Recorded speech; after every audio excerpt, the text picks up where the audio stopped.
I had a little bit of pain, but not too much in my back.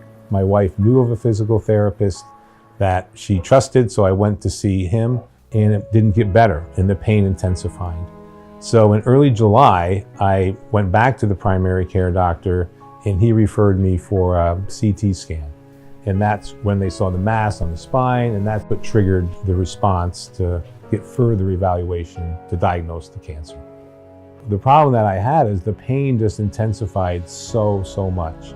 So when I go to see the oncologist, they say, well, we can temporarily manage this pain, but we really don't want to. We want to send you somewhere else where people are experts in managing the pain. Initially, that was a little frightening because it sounded like that was going to be like, I know that, well, how I see palliative care was more like end of life sort of thing, when they had just said that this was a cancer that was quite treatable, that palliative care also meant pain management. And so that's how I got referred to Keystone. Don came first as a palliative care patient with the diagnosis of multiple myeloma, which is a serious blood disorder.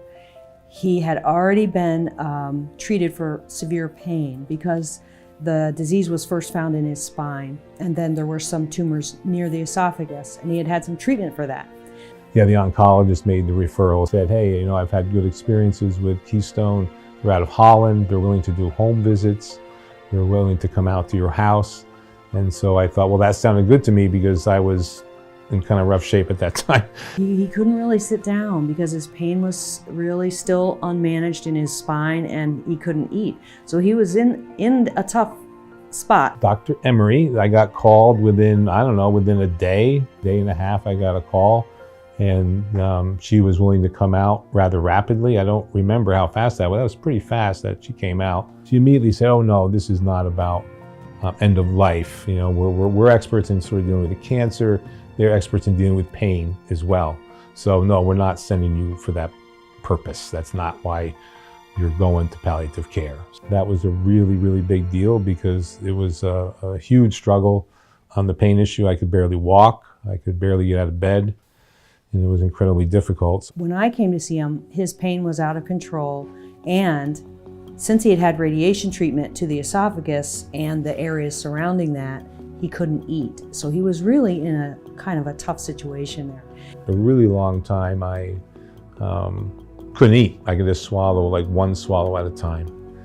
So they tried, she knew a compound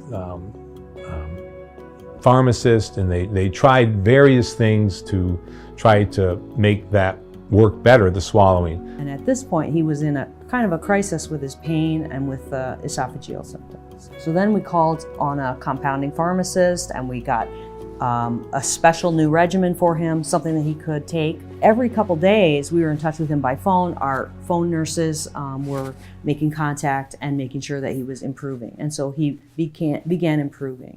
So now I can function much better. I am able to cook. I do grocery shopping. I do laundry.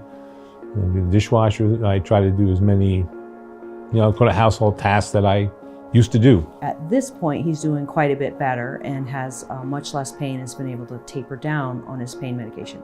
So unlike hospice, where a person is expected to just progressively decline, in palliative care, people have symptoms that come and go, or may increase and decrease. And so in his case, he's undergoing treatment, and he is right now doing quite a bit better.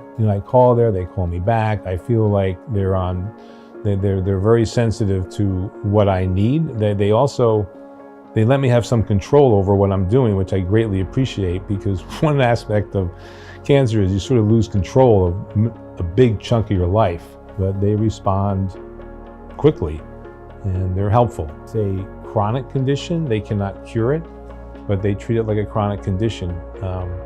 Many people do go into remission 4 or 5 years. That's not a guarantee, of course. And there's a lot of research going on for multiple myeloma.